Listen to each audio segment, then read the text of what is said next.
రెండవ కొరింథీయులకు రాసిన పత్రిక 9వ అధ్యాయము. పరిశుద్ధుల కొరకైన ఈ పరిచర్యను గూర్చి మీ పేరు వ్రాయుటకు నాకు ఆగత్యము లేదు. మీ మనస్సు సిద్ధమై ఉన్నదని నేను ఎరుగుదును. అందువలన సంవత్సరము నుండి అకయ సిద్ధపడి ఉన్నదని చెప్పి నేను మిమ్మును గూర్చి మాసిదోనియ వారి ఎదుట అతిశయపడుచున్నాను. మీ ఆసక్తిని చూచి అనేకులు ప్రేరేపింపబడిరి. అయితే మిమ్మును గూర్చిన మా అతిశయము ఈ విషయంలో వ్యర్థము కాకుండునట్లు నేను చెప్పిన ప్రకారము మీరు సిద్ధముగా ఉండుటకై ఈ సహోదరులను పంపితిని.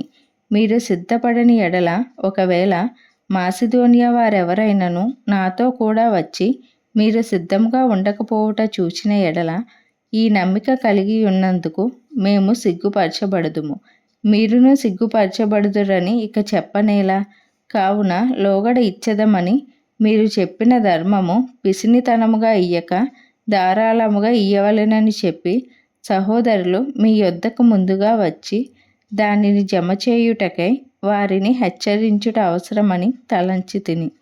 కొంచెముగా విత్తువాడు కొంచెముగా పంట కోయును, సమృద్ధిగా విత్తువాడు సమృద్ధిగా పంట కోయును అని ఈ విషయమై చెప్పవచ్చును.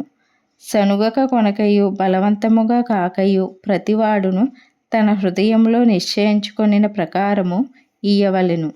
దేవుడు ఉత్సాహముగా ఇచ్చువానిని ప్రేమించును.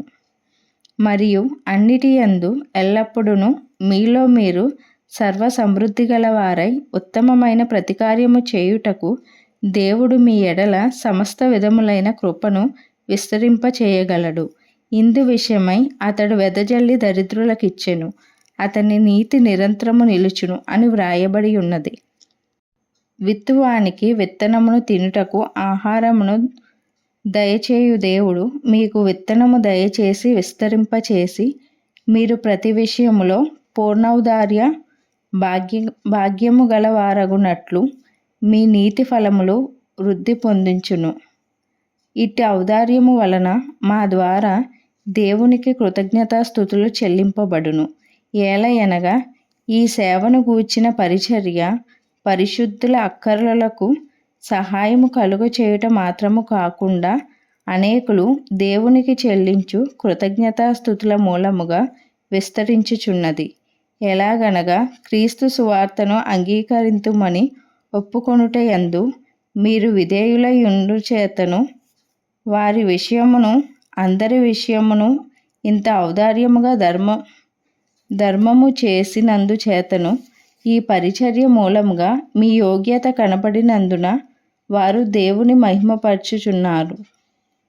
మరియు మీ ఎడల దేవుడు కనుపరిచిన అత్యధికమైన కృపను చూచి వారు మీ నిమిత్తమై ప్రార్థన చేయుచు మిమ్మును చూడవలెనని ఎక్కువ కోరిక గల వారై ఉన్నారు.